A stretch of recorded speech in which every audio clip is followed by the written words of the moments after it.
Welcome to the 1000 Comics Podcast. This is your host, Matt Heath. How you been, folks? How you doing out there? It's been a while since our last podcast. I got a great guest for you, a guy I've known since I started doing comedy. Maurice Green is on the show. Before we get to that, though, there's a couple things I want to talk about. The Yankees are doing well. That's one thing. One thing that's been bugging me is this friggin' guy who was on America's Got Talent that went on to the next round from doing this tequila song, man.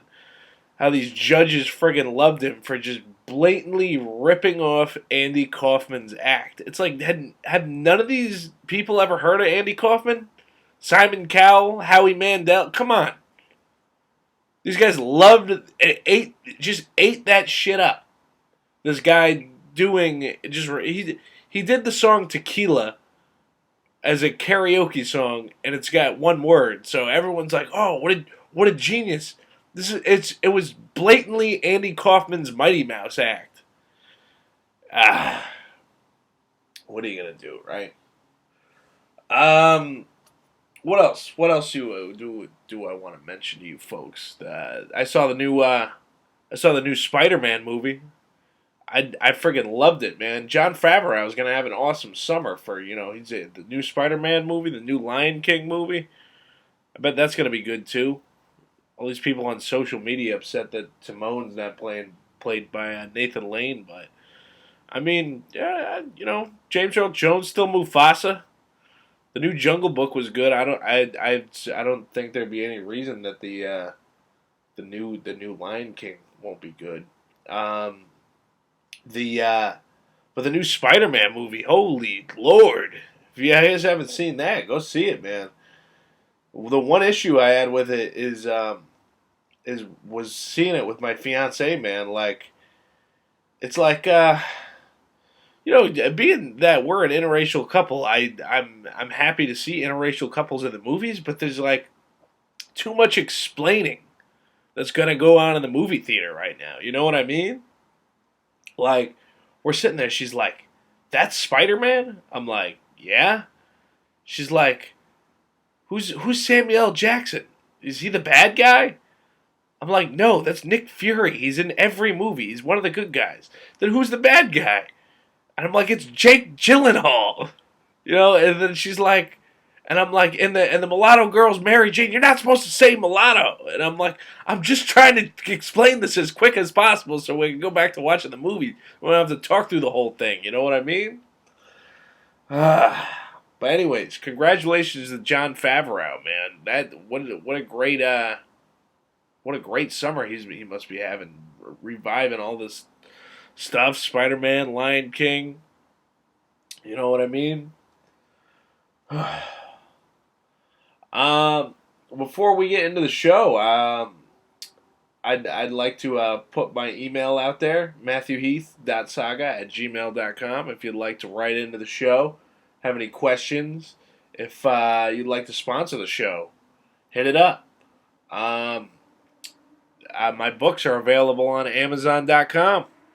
Just type in Matt Heath in the search bar. My books, Renaissance Men, Pawnbrokers, and of course, Scared Out of the Dickens will pop right up, so you can buy those on Amazon.com if you want to. What else? I did a great interview with Maurice Green. We've known each other for about 5 years now, so there was a lot to talk about, and I hope you enjoy it. I also just want to let everybody know I got a big show coming up August 1st. I'm going to be at one of the Comedy at Large shows at Mohegan Sun Comics, Mohegan Sun, Thursday, August 1st, 10 p.m. It's one of Jeff Wade's shows. It's going to be a good time. So, tune in and enjoy my interview with Maurice Green.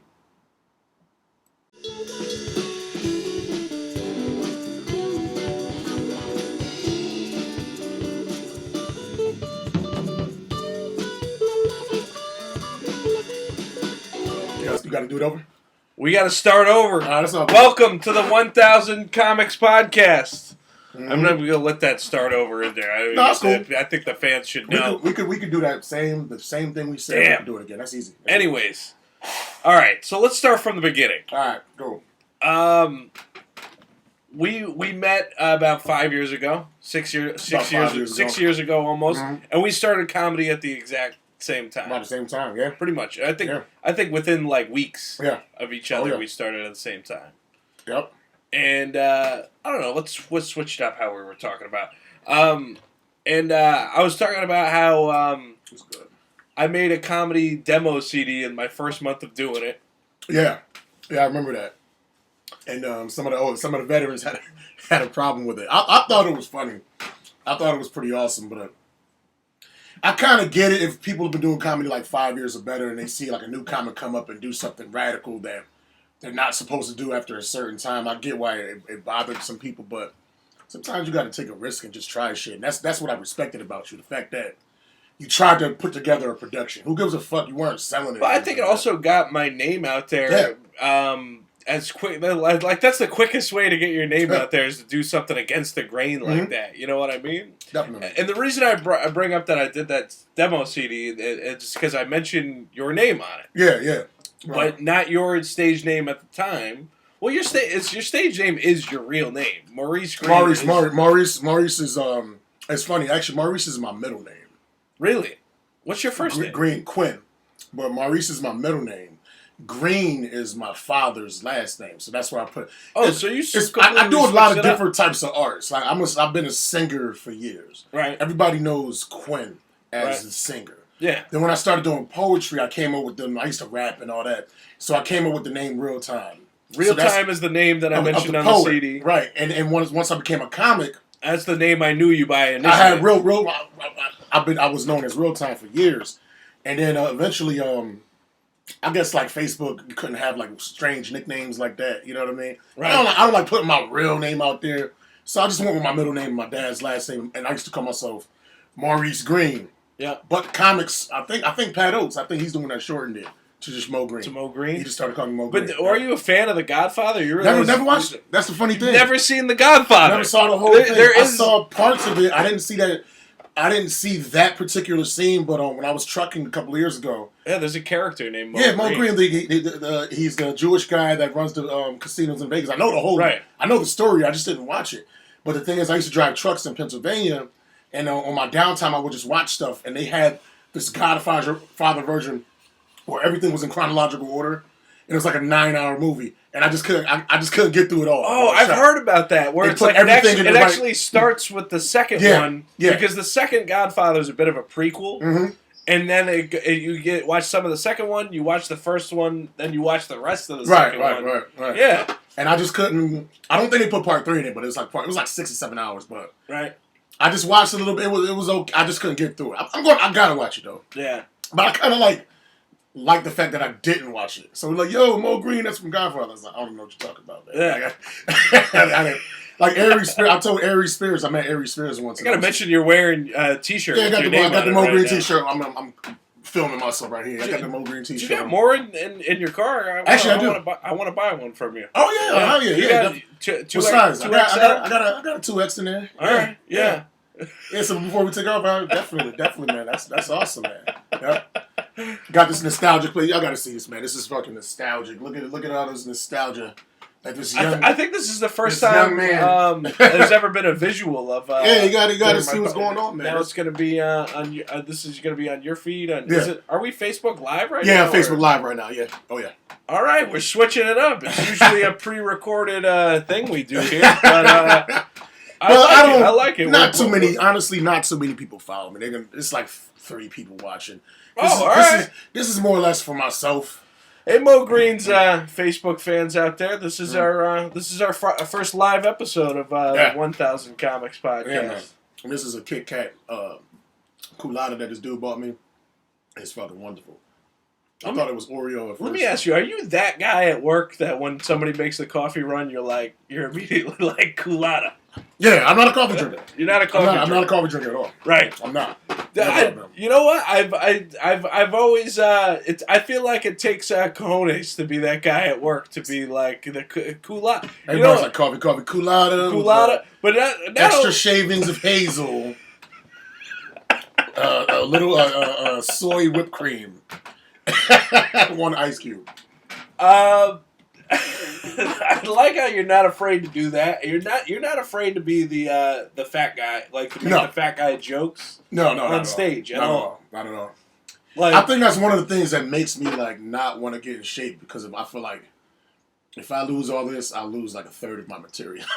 It's like Jonah Hill says in Funny People. He's like, "There's nothing funny about a physically fit guy." He said Lance Armstrong isn't funny. Since you became a physically fit man, you're not funny anymore. It's true, man. It's true. It is. I would definitely agree with you there. It makes it difficult. I do got to get in better shape or whatever, blood pressure, whatever. But I think once I get to that point, you can still speak. Should we be worried? What do you do? Nah, I'm good. I'm actually. 2 years ago, you should have been worried. I was like near stroke level, but now. Really? Yeah. Oh yeah. Didn't even realize it. What were you up to? When they clocked me, when I went to the dentist too. I think part of it is like you're at a dentist, so it's heightened, but it was like 190 over like 110 or something like that. That's fucking insane. Jeez. You're supposed to be, optimal is like 120 over like 80. They told you this at the dentist? Well, because I had to get a tooth extracted, and they have to take your blood pressure because they knock you out, and they knock you out, which naturally raises your blood pressure as well. So that would have freaking been a vegetable. You know what I'm saying? So they had to put me on some meds for a couple months. I stopped drinking, lost a little weight, went in, got the tooth popped back out, started drinking again, the blood pressure went back up. Now, one of your taglines these days is you got to be 250 or better. Yeah. And are you ever under 250? Nah, I'm at two. How much am I at? What did I check? I'm at 260 right now. Yeah. Yeah. I think of your tagline all the time because I struggle between the 240s and the 250s. Like, if I'm having like a bad few weeks, I'll be like above 250, then it's like, and I just think of your tagline all the time. At our height, man, that's not good, man. You know what I'm saying? Like, I thought about it. There's a basketball player, the number one pick in the draft, Zion Williamson. He's 6'7", right? Right. He weighs 280 pounds, 285. Right. He is the second heaviest player in the NBA. He's the second heaviest. Yeah. The heaviest one is like, he weighs like 290. I would think these guys weigh a lot because they're really tall and they're all muscle. But they're lean, though. Right. Like, back when Shaq was there, he weighed like 320, 330. There's no guy like big like Shaq, but Zion, 6'7", 280. And at one point, at my heaviest, I was 278, and that dude's like 8, 9 inches taller than I am. Right. So you could just imagine all the pressure on my organs and all that. You gotta work on it. And this dude, like, he jumps so high. He's a stocky guy. The dude touches the top of the backboard. You know, he's a freak of nature. But you know, we're not supreme athletes. We're not running around and doing all that. So we got to take care of ourselves, man. You know, that's true. You're young though, so you got the youth on your side. But I'm 40. You know, so you're. Are you really 40? Yeah, 40. I thought you were maybe like early 30s. I didn't realize how old you were. 40 years old, man. I just don't smoke cigarettes, man. That's a thing that ages people big time.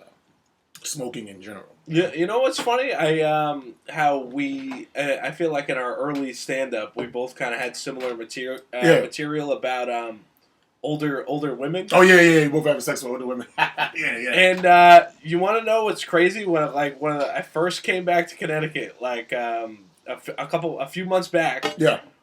Me and my fiance are getting our winter coats out, and my fiance is an older woman, older than me. Yeah.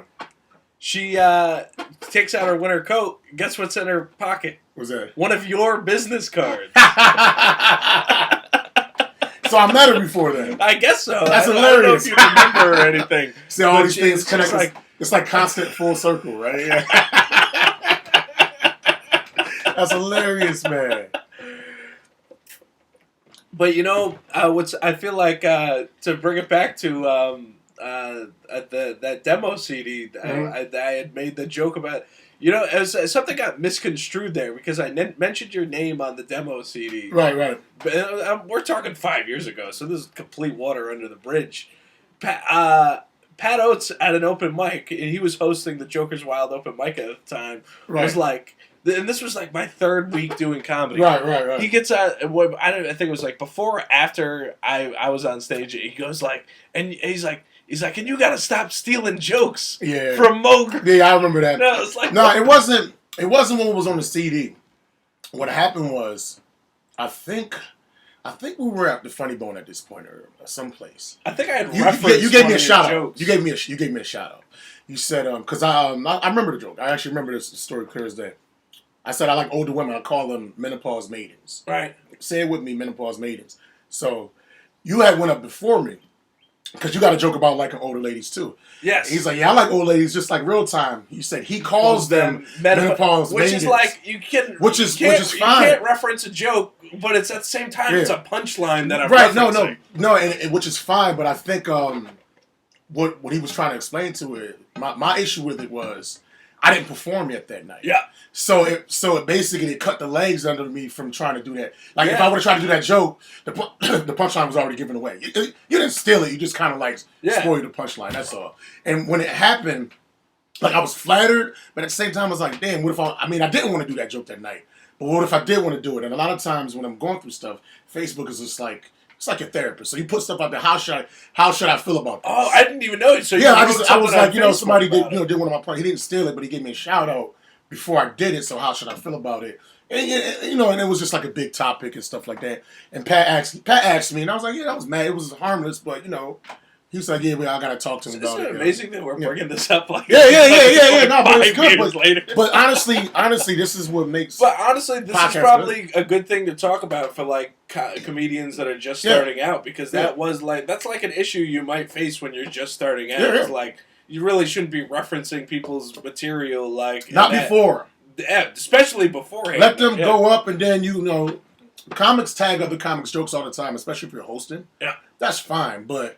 If I didn't get on the stage, like if somebody brought me up, I won't mention no names, but a host brought me up one time, and it was like blah blah so and so such and such. Watch out, he might fuck your grandmother or something. He's perverted. I'm like, damn, you're giving away my whole persona before I even do anything. So it's just like it just cuts the legs from under you. Like just say my credits. But did you say my name? Throw me on stage. but did you fuck the dude's grandmother? I probably have. I don't know. I've been with some old ladies, man. I feel like no personal grandmother, but I did fuck one of my homeboys' mothers, though. I did. Wow. Yeah, I did. It was nuts. I remember when I first moved up here from New Jersey, because we used to live in South Jersey. Right. Spanish chick, fat ass, sexy. I'm like 11 years old. I'm thinking this chick is hot woman. She used to hate me back then. So for whatever reason, because I used to go in the refrigerator, turn the channel, and somebody else's house. This is little bad kid shit. Yes. Fast forward 12, 13 years later, 2004, we're at this local bar or whatever. Okay. That I used to always, she's there, And now I'm a grown man, and she's fucking flirting with me like crazy. A few hours later, man, doggy style. Holy Lord, man! But the sad thing is, this ruined your relationship. with a friend. No, it's weird. It was two brothers, right? One would care about that type thing. One wouldn't. I can't remember which one, but I do know the brother that I was closer to. He got killed like in a stabbing. Really? Yeah. He got stabbed in a freaking. He got stabbed in a gas station parking lot. I'm not gonna mention nothing because I don't want no connections and nothing like that or locations. Yeah, you don't want to bring any names in a story like that. Nah. And then shortly thereafter, you know what I mean? He passed away in the hospital, and they were fighting over a girl too. As a matter, older chick. As a matter of fact, that's how you see how it all comes like full circle, man. So, but it was cool. You know how you're young and your friend has that hot mom, and then to actually be an adult and she's still kind of hot, and you actually like ravage her vagina. That was dope. And it was a sister. It was actually a sister. The sister is the one that I wanted, but she was dating one cat at the club. But so we were all hanging out. She was like, "You can have my mom.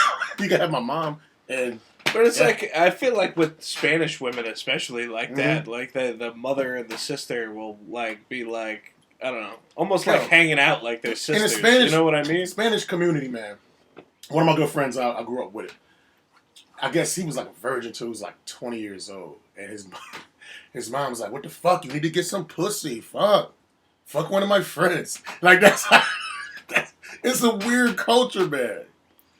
Like she's like pushing him to get vagina because she probably thought he was gay or some shit. So, you know, in the urban community, they think we're gay. They just buy us prostitutes.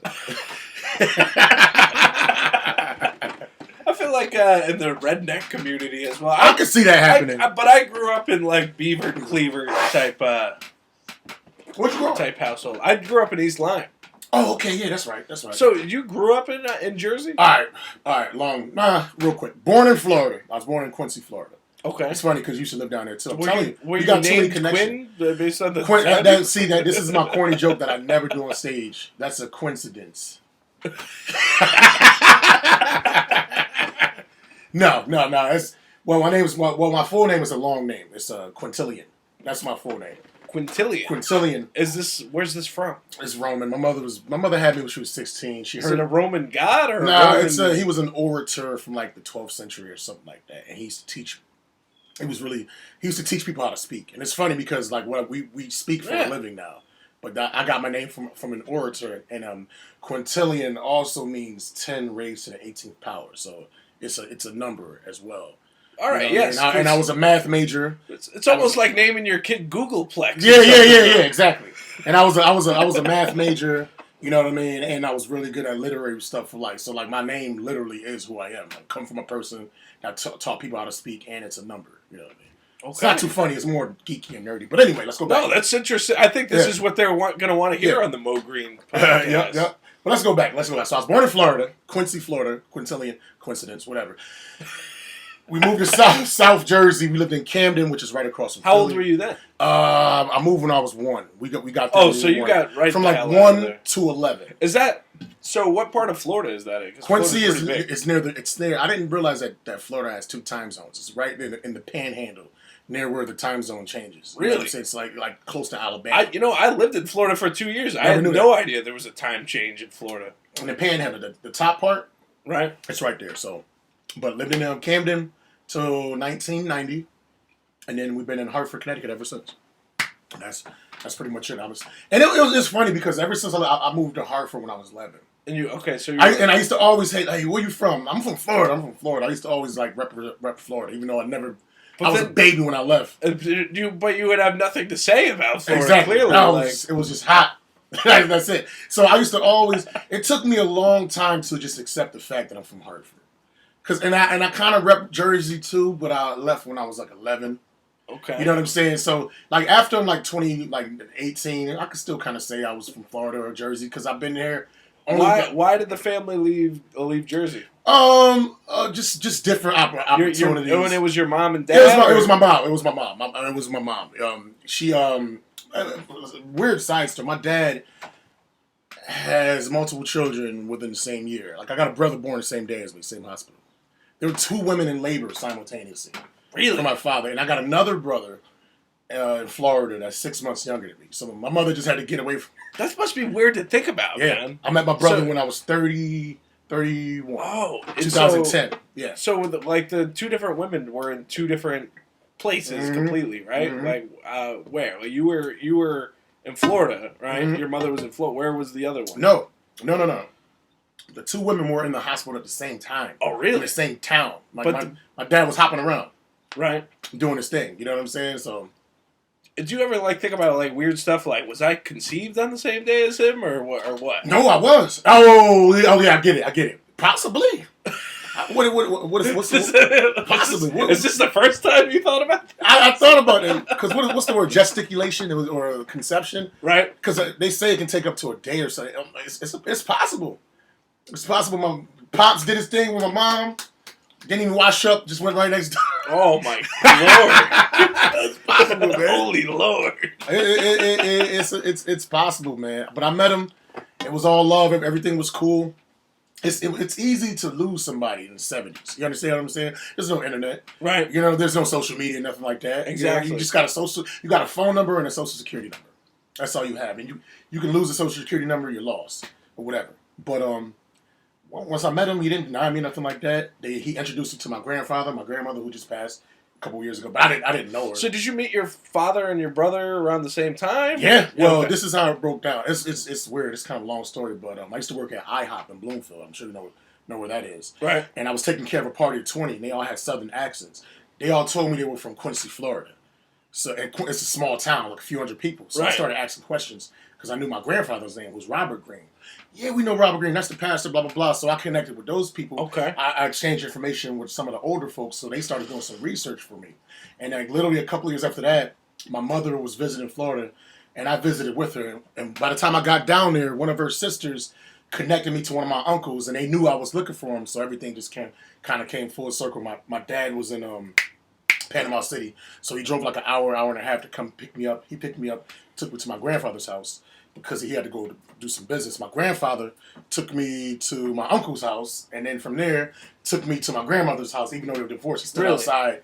Yeah, and then so it was like all at everything. Once. Yeah, like, holy shit! Yeah, just one day I just met like a whole different side of my family, and that side of the family is just so productive. Like they all own houses with like nice lawns and everything. Like my mother's side is more dysfunctional. My mother does pretty good. You know what I'm saying? But my father's side, everybody's like stable and married. I mean, my dad's still a hoe.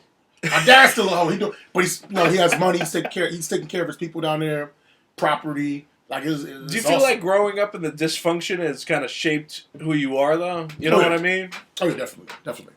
Because if you didn't grow up in dysfunction, you probably wouldn't be a comedian. Comedy comes from pain, man. You got to go through a lot of bullshit. Like sometimes you'll lose out on certain opportunities in life, and it'll push you to do other things. Like say, like hypothetically, somebody got hit up for selling drugs or something crazy like that, or robbery. Right. There's certain type of jobs he can never get because he has that stain. Mm-hmm. So sometimes when you're limited in certain ways, you have to do other things. Or like if you was in a wheelchair, if you're in a wheelchair, you can't wait tables. Because you got to be able to walk around and carry. So sometimes certain things in life handicap you in a way where it kind of pushes you to do something else that could be far more lucrative if that thing never happened. I don't like to say fate or call it a blessing or anything like that.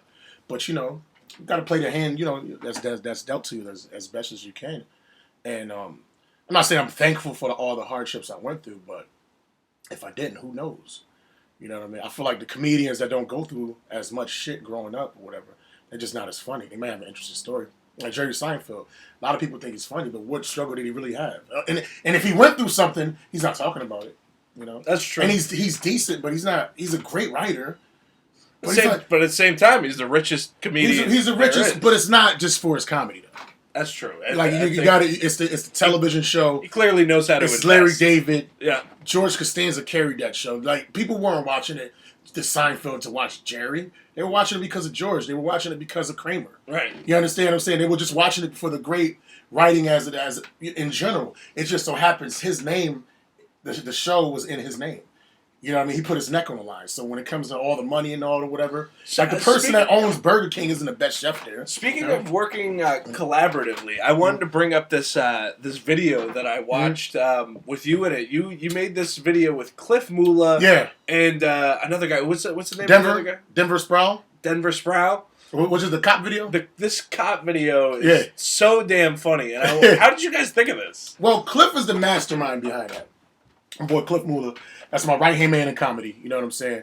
He just likes to do skits. He's been doing skits and things of that nature even before he started comedy. But he'll just come up with the idea. He'll call me up and I'll just act. I'm lazy when it comes to writing and producing things of that nature. I'm more of a stage guy. It's like I'm Jonah Hill. He's Seth Rogen. You know what I mean? I'm Vince Vaughn. He's Jon Favreau. You understand what I'm saying? Like I'm Adam Sandler. He's freaking. When you say Vince Vaughn, though, I think of Vince Vaughn as the producer guy. He's that role in Bill Burr's cartoon series. Oh, I didn't know that. Yeah, he's a producer, but he's a writer / director though. Right, he's the creator. He's basically the guy that rolled the whole production of that. Well, he stepped into that, but I mean, when I'm talking Vince, I'm talking 1996. Yeah, you're talking about Maid Swingers. Yeah. I'm talking about that. But you get the idea. So Cliff is the one that creates these crazy ideas, and whenever he needs me, man, I'm right there. I'm good at executing said ideas. But eventually I got to start. I got some skit. I mean, if you think about comedy as a series of sketches, you understand what I'm saying? So some of my stuff can be reenacted. I got some ideas. I'm just I'm lazy with that aspect. I have a short attention span. I'll start writing, and I'm like, I just want to do something else. That's why I like comedy, because you can be scatterbrained with it.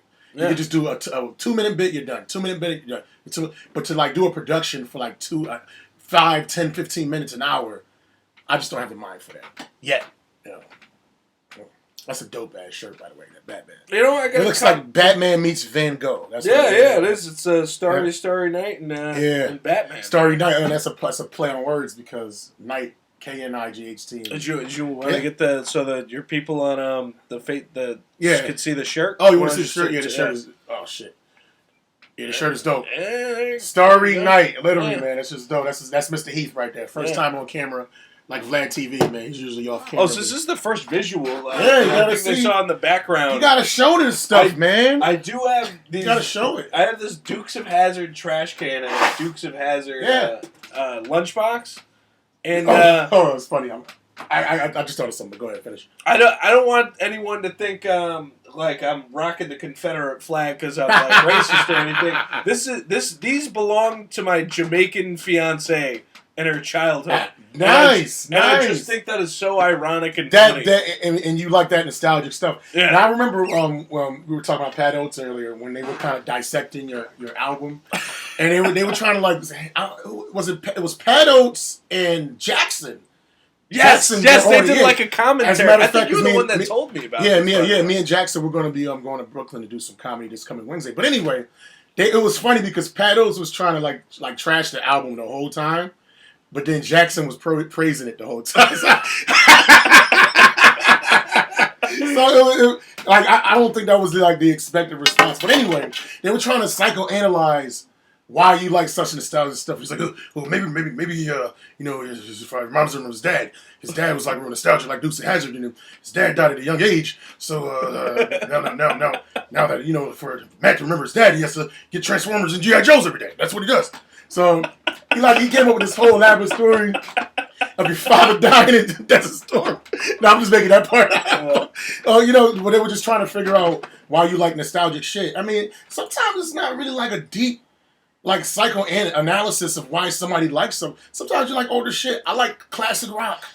Right. Most of the music I like is before I was born, like between the 60s and the 70s. What's your go-to band there? My go-to band for classic rock. Classic rock is probably the Eagles, man. Really? Eagles and Pink Floyd. I'm an Eagles fan as well as a Pink Floyd fan. What's your favorite Pink Floyd album? I don't know too many albums by the name, but Dark Side of the Moon is the one I that's the one I know of the most. But every time I like a song from Pink Floyd and I find out where that song is from, it's usually always from Dark Side of the Moon. What you need to do is you gotta like go and listen to these albums in the entirety because a lot of the songs, like really good songs, sometimes like listening to an album all the way through is, I feel like, an experience. Oh yeah, you know what I mean? Yeah. Especially like that time. I feel like the music of that day, it was meant to, start an album like and listen to it from like beginning to end. You know what I mean? Yeah, definitely, most definitely, man. And albums back then, they weren't as long. You can get through an album like in 35 minutes. Man. Yeah, you know what I'm saying. But I did want to question what it is about the 80s and the nostalgia and the old stuff. What is it that makes you gravitate towards these things? You know what I mean? Me? I have my reasons for the 70s stuff, man. Just, so your father didn't die in Saudi Arabia at a young age. I didn't realize I was going to get this type of psychoanalysis. No, it's not even. Honestly, the question's not even to be taken seriously. I'm just fucking around with you. The truth is, I have no idea. Sometimes you just, and honestly, to me, good is good. Who gives a fuck when it came out? If it's good, it's good, dude. And also, like, to me, it's easier to like the older stuff than the stuff you see nowadays because the shit was just better. If you got any type of taste and you see nothing but crap all your life, stuff that you grew up with, and then you just open this realm to this beautiful era, which just far surpasses anything that you see. Right. If you have any type of taste, you're gonna gravitate towards that stuff anyway because you got good taste. You got an old soul, man. There's nothing wrong with that. You were born what year? I was born, it's funny, I try to ask people, am I 70s baby or 80s baby? Because I was born in 1979. Right. March, which is a great song by Smashing Pumpkins, by the way. But I was born March 17th, 1979. But so I ask people, am I a 70s baby or an 80s baby? Like now people are trying to be a dick. You a 70s baby? I'm like, motherfucker. Okay, I can say that, but all my young years were like in the 80s. I consider myself an 80s child. Yeah. Because you were born in what year? 91. Yeah, you're a 90s baby. You're a 90, yeah. But would you say you're nostalgic if like, because you say you're like nostalgic like I am. What decade does your like mind gravitate to? Late 60s, early like 70s, man. Yeah. I love the freaking. So kind of like the Summer of Love, like that. Yeah. Kind of like nostalgia. Hippie, like Woodstock, free love, swinging. You know what I mean? Like all that. Like I thought that was a good era. Just the clothes, the disco, that hip hop came from that era. Breakdancing came from that era. I think it's funny. It's weird. Like when you watch like a lot of the old clips, it seems like racism wasn't as big of a deal then.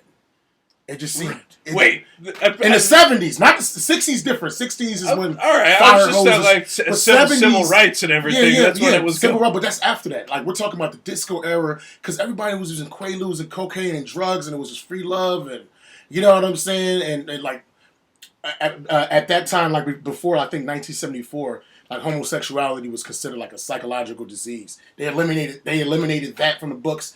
Like things just started. People started getting more progressive at that time. People were just fucking in free love and just having all kinds of fun. Then like AIDS and crack and shit like that came into the 80s, and it just kind of brought the love movement back down. It's like, nah, listen, these white people and these black people, they're fucking each other too much, and it's too much love. We're gonna put AIDS in the community, and then we're gonna put crack in the black neighborhoods to separate them again. You know what I'm saying? That's what happened. It almost happened until they gave us crack and AIDS. That's what separated the races, man. Huh. I feel like, I don't know, I feel like the way the like entertainment portrays the Summer of Love, like that kind of like era of nostalgia, it's almost like the nostalgia is bigger than the actual era, you know? Like I feel like the actual happening of that time period was like, it was so short-lived, but then people like, it's almost like it's like a well that like never runs dry in terms of nostalgia. You know what I mean? You got to figure all the teenagers at that time, like they're just using drugs. They're carefree. You know what I'm saying? Protesting the Vietnam War, all this crazy stuff. They never thought they would die, or they never thought they would get old. Right. Once they got old, like shit, they want to try. They want to maintain that as much as we're gonna see the same thing with the 90s. I think because of Vietnam, I think it's like not that they thought they were never gonna die. It was like they knew they were gonna die young. Yeah. So they just they wanted to live however they wanted. Right. And then when they didn't die, like 70, like shit, and they're still wearing bell bottoms and corduroys and all that. Man, so. But I think that's with any era because it's starting to happen with the 90s. Like I mean. Kids younger than me, they're like, damn, like my boy Cliff Mueller was born in, I think 91 too, as well. He's 28, and he was like, damn, the 90s ain't nothing like the 90s, blah blah blah. But I say the same thing about the 80s. You know what I'm saying? Right. Somebody that was born in the 60s says something about the 70s. So is Cliff nostalgic for the 90s? A little, yeah, oh yeah, definitely. And when Cliff does like timestamps, whenever he's talking about something that happened historically. He always relates it to his birth or something that was happening in his life. Yeah, that happened though. Something. This was 8th grade. O.J. Simpson. Blah blah blah. I was in 3rd grade. This. I was in 3rd grade or whatever. But it's funny when he does that. It's annoying to me because it's like I can't relate to you because I'm 12 years older than you. So I'm like when he says that, I was like, dude, I was 21 when that shit. But you see it, but just through a different lens. Yes. You know what I mean? Yes. You actually see it through more mature eyes. Yeah, but at the same time, it's like, well, I wasn't playing with fucking hogs because I was too old for that shit. You remember this cartoon, like Dragon Ball Z and shit like that? Yeah. I wasn't even into cartoons anymore by the time that started getting really. I was like 18, 19 years old. I'm not watching. I was playing video games though. You know what I'm saying? So it was just like a lot of these comics that I hang out with. They're just like chronically younger than me, but. Right. But it's cool. I don't really throw. I'm older and blah blah blah. I just let them talk, let them have their fun. I think if like he's nostalgic, you're nostalgic. Yeah. You're making these like clips. I think you guys should make like a movie that takes place in the 90s. We actually shot a short film, a 15-minute film, at the end of 2017. We both played two gangsters trying to get some drug money back from like. Is there a name to this? Is there a place you can It's find called this? Get Miguel. It's on YouTube. Right. I think Where's Miguel? Where's WHERES? Where is Miguel? And it's on YouTube. If you type in Where's Miguel and you type in like Cliff Mula or Mo Green, it'll pop up. Okay. So, and how long is this? It's about 15 minutes. It's a legit short film. Yeah. It's funny, man, when you're shooting a film, you don't realize how much goes into it, even something that short. Right. Because we have more footage in 15 minutes, but you got to get the right shots. You got to get so many takes and cut it up and put it together. But it was dope. He put me in Cliff put me in my first official film, and we did a couple of things. He put me in my first official film. He did a documentary. That's another thing. Like we were talking about young comics doing like crazy shit early. Yeah. Like Cliff was like not even 2 years in the comedy, and he shot a comedy documentary about himself. So I know that pissed off a couple comics, a couple of veterans too. Wait, is this a comedy documentary about himself out there? Yeah. Oh yeah. Oh. Clip, and I'm in it. How long? And is this it's like a half an hour, probably more. Yeah. I think it's like almost like an hour. It's like long as shit. There, it's fucking hilarious. I think it's like. Can you find this on YouTube as well? I think so. I think Cliff has a YouTube page. I think it's on his YouTube page. But yeah, if you're a comic, it sounds like you're in all this content. Like yeah, you're like, yeah. I'll watch it when he shows it to me. Yeah. I did watching comics too. I don't know if you've ever heard of that. It's basically it's a show where 50 comedians do their time or whatever, right? Right. And they take this guy, his name's Kevin Goatee. He takes all the footage, he cuts it up, puts it in his living room, they play it, and then there's three like veteran comics that basically analyze what you did on camera. Right. That is actually on Amazon Prime. That you can, if you have Amazon Prime, season six of Comics Watching Comics. I'm on that. Season 6. I forget which episode. You know what I'm saying? But they show all the faces of all the comics. Okay. Yeah, so I'm in that as well. So. And that's my only what did the judges think of you? They thought I talked too fast. Yeah. They thought I came out too angry at first. But when I come out and this changed, I smile. I smile a lot more. Smiling really helps your comedy. You're having fun. Yeah. But I just came out too angry and I just talked too fast. It's if I would have slowed it down and if I had more of a happier disposition, I would have did better. You know, this is like almost 3 years ago that I did. Let me ask you something. Are the judges mainly white or? They were all white or Latino. You know something? I feel like that kind of bothers me a little bit that they call you out for being too angry. Correct? Now and they're all white, so it's like now you're the angry black guy. Yeah. Now I feel like when it comes to white comedians, though, anger is like the celebrated. Yeah, anger is totally celebrated. Yeah. Like Sam Kinison, like Mark Maron, Bill Burr. They're all angry guys. And the funny thing is, when I started my bit, when he started tape, I said I drove 2 hours. They cut me right there. Bam. That's his opener. What the fuck? Look, he looks pissed off. He drove 2 hours from Connecticut. I hate this guy. Blah blah. And it was this white lady. But then when he let me finish that joke. Oh, yeah, that was kind of funny. I was like, yeah, motherfucker, you only gave me 2 seconds. Like most days, they say you try to, like numerically or mathematically, you want to try to get a laugh every 20 seconds rather. Right. They gave me 3. But you get immediately into the story. You're not saying like I drove 2 hours to be like because you're angry that I can tell and it had from the mind of the writer like he's getting right to the point of the joke. Yeah. You know what I mean? And what I said was I drove 2 hours to perform for 5 minutes. That sounds like the conclusion to most of my Tinder dates. Right. You understand what I'm saying? So it really had nothing to do with me driving. I just was talking about being old. And then eventually, once I hopped in, that's where he was coming. I'm like, yeah, give me more than fucking 5 seconds. That's bullshit. And also, like, it's good that you brought that up. A lot of times, white people will look at a black person being like a little aggressive or whatever, and they'll interpret that as them being angry. Like a lot of times, it can be 2 black dudes talking, yeah, what's going on? We about to do our thing. And the white people are like, oh my God, what are those? Are they about to fight? Is everything okay? I'm like, yo, we straight. We just talking with passion, man. That's what black folks do. Well, yeah. I think making an observation like that definitely comes from being engaged to a woman that's Jamaican. You see different. Like, but I feel like at the same time, it's like even I'll get caught where it's like she'll be like making a point like passionately to me, Yeah. and I'll be like, "Why are you yelling at me Yeah. right now?" Yeah. And shit. And then Yeah. it's like I'm trying to make her out to be the angry black woman. Yeah. You know what I mean? Well, even sometimes, even as a black person, sometimes like my brother will be yelling too loud, or my mom or something. So sometimes I'm like, yeah, you can calm that down a little bit. But sometimes, I mean, we all do it. We all do it. Italians or whatever. That's what I was about to say. It's like that. I think that's the like. I think what is this? Something Hennessy Williams, a comedian down in Florida, said to me. He's like black guys and white guys got like a lot in common. Like we we're loud. We wear gold chains and we love our mama's cooking. Exactly, man. You know what I'm saying?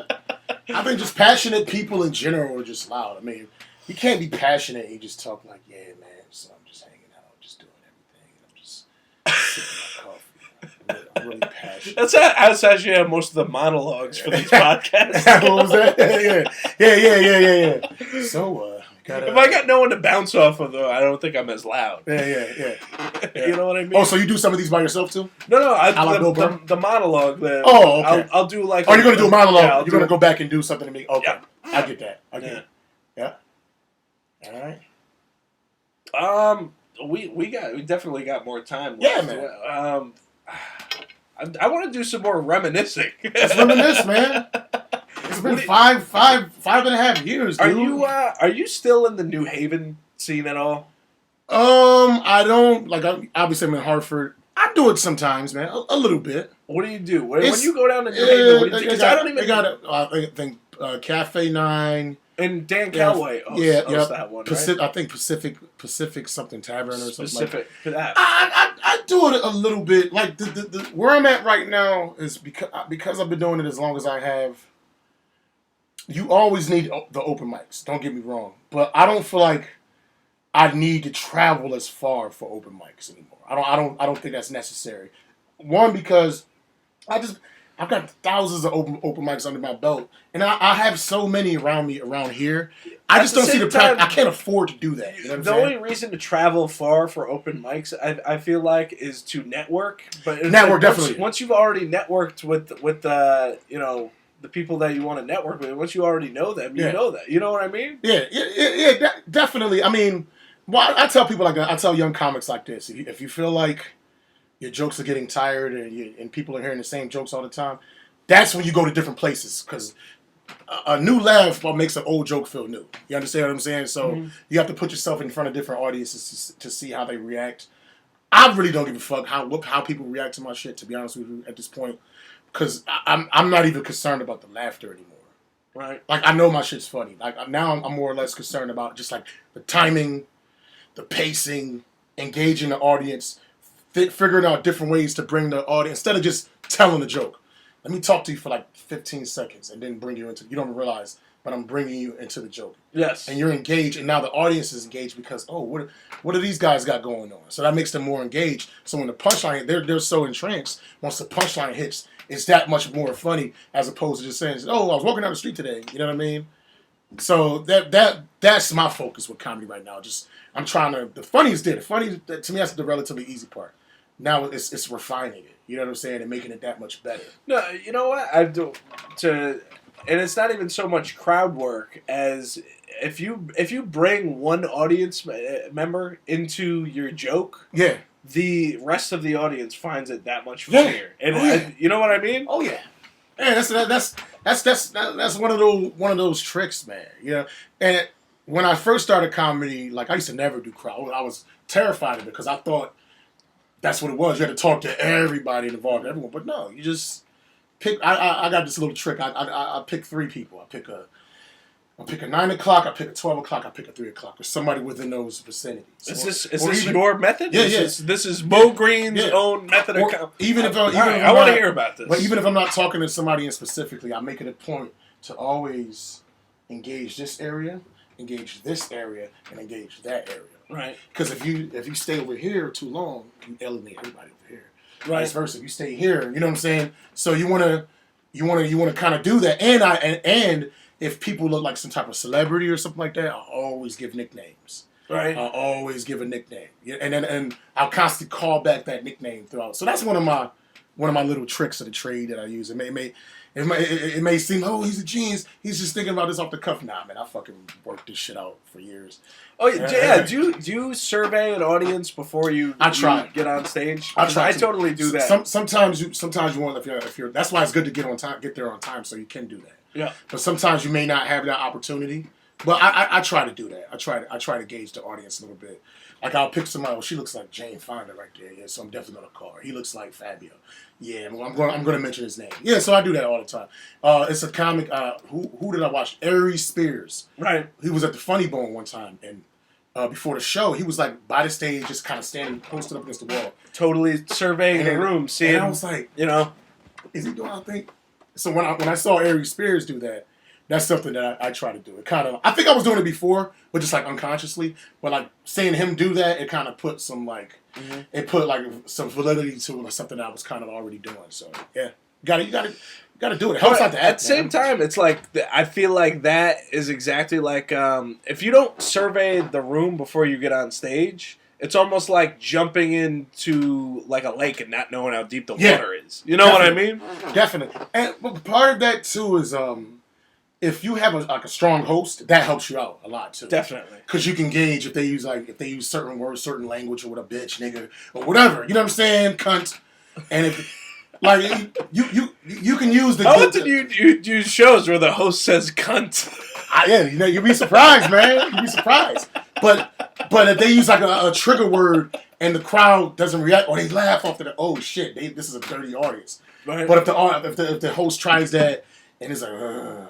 Okay, maybe I want to stay away. Especially in the society we live in now, it's like, am I going into one of those millennial audiences that's going to be offended? You know what? Or am I going into I don't fear those audiences at all. I'm like, fuck you. I feel tough like love, man. Like I use the word faggot in my I use the word fag in my comedy, but I'm not calling anyone a fag. You understand what I'm saying? Right. I say something like, if I'm not gay, but if I have to be a fag, so I'm pointing it on myself. Right. And then the punchline is so hysterical that they forget that I even said that. But sometimes, listen, we live in a tough world. Shit is unfair. People are saying crazy shit all the time. If a person's intent is to make people laugh, give them that shot. Now, if you're just saying, I fucking hope you die, you dirty gook, that's different. Even though it's funny. That's different. I just did not see that coming. But like Bobby Lee, comedian Bobby Lee or whatever. Yes. He was he's fucking hilarious. He's like, so I'm on this trailer and I'm surrounded by all these guys dressed up like ninjas. They're fucking pan-faced gooks. Can I say that? Can I say pan-faced gooks? Is that okay? But it's funny because he's a pan-faced gook himself. Right. But the point I'm trying to make is, you hear bad shit all the time. But when he did that, he was trying to be funny. And he's Asian, so he can say pan-faced gooks. Yeah. Or whatever. So you have to look at a person's intent. And people just want to be offended. This is like the age of like litigation and just being offended. And just wanting to get somebody in trouble and just wagging a finger. And if we don't stand up to this shit, it kills comedy, man. It really does. And we need it. More than ever, like, when you have racially sensitive times and war and all these crazy things that people don't want to talk about, usually the comedian is the first person that touches those different subjects and creates a dialogue for it, where everything is uncomfortable. You know what I'm saying? I totally agree with you there. I feel like at the same time, it's social media has totally. I feel like it's like. I feel like social media is almost like the killer of comedy in a way. You know what I mean? It can be. It can't, depending on who's using it, because it can help you too. Totally. It's a tool. It's a matter of how you use it. Do you think it does more damage than it does good though? I think it's even. I don't know everybody on social media to give you an answer to that, but I know for me personally, yeah, I've gotten dragged through the mud, and I've been shitted on, and I've been humiliated on social media. But at the same time, I get a lot of gigs. I get a lot of opportunities, and I reconnect with a lot of people. So yeah. It's a double-edged sword. It's how you want to use it. To be honest with you, if you think it's going to be bad, that's what it's going to be. If you want it to be good, it's just a tool. It's just like a hammer. I could have a hammer in my hand. I could freaking, if the floorboards are loose, I can fix my floorboards and the hammer is good. I could just bludgeon you over the head. The hammer you're right. The hammer didn't do anything bad. It's just a matter of how you use it, man. You know what I'm saying? So, yeah. That's that old wisdom. That's where the 40-year-old comes in, man. That's why I got an advantage over you, Matthew. Even the turtle's enjoying the fucking interview, man. Look at him. Yeah, he's over you here. know what? He's actually chilled out. He was a little freaked out, I think, when you came in. I think you're wearing green. You kind of I think you kind of have a turtle look. I have a turtle face, and I remind him of his ancestors. That's what it is. He's like God. I'm God to that turtle. Man. Yeah, I've said it before, and I'll say it again. Sheldon or Shelley, I still don't know. He's the Max Weinberg of the 1000 Comics podcast. Max Weinberg, who's Max Weinberg? Cut. It always just cuts to him, and he's just like looking over here. Now. You ever take him outside and let him enjoy the grass a little bit? I actually just took him outside before you got here when I cleaned up the tank. Yeah. Is there like a small body of water, like something that you can let him play around in? I wish it was. Because I'm sure, I'm worried I'll lose it. No. Like a little stream, or if it rains, like one of these car puddles or something. No, I'm just joking. I'm worried he'll totally run off because I actually found him in like the middle of the street. Oh, you saved him. I saved him. Yeah. But that's good that you let him out every now and again. Yeah. Just keep the turtle captive out there. Yeah. You know what I'm saying? My ancestors, we know something about. He looks pretty contented there. We know. Well, most slaves do. Stockholm syndrome after a while, man. My people know about captivity, so I'm just. That's why he's let my people go, man. I'm like a male Harriet. I'm like a man Harriet Tubman to this turtle, man. I speak for the black men and the turtles. Hey, before we wrap up, is there anything you want to promote or anything? Promotion. Oh, I will be doing a show in Cape Cod this Saturday at the Cape Verdean Club. I think it starts at 8:00. Cape Verdean Club is in oh my God, Cape Cod. It's in Massachusetts. If you Google it, it'll pop up. So that's the major show I have coming up. Then I have a few appearances at the Elbow Room. We got to get you in the Elbow Room too, by the way, in West Hartford. You need to come down to open mic one of these nights. You know what? Because you'll get booked. Honestly, keep seeing the advertisement for the open mic, but I just haven't got.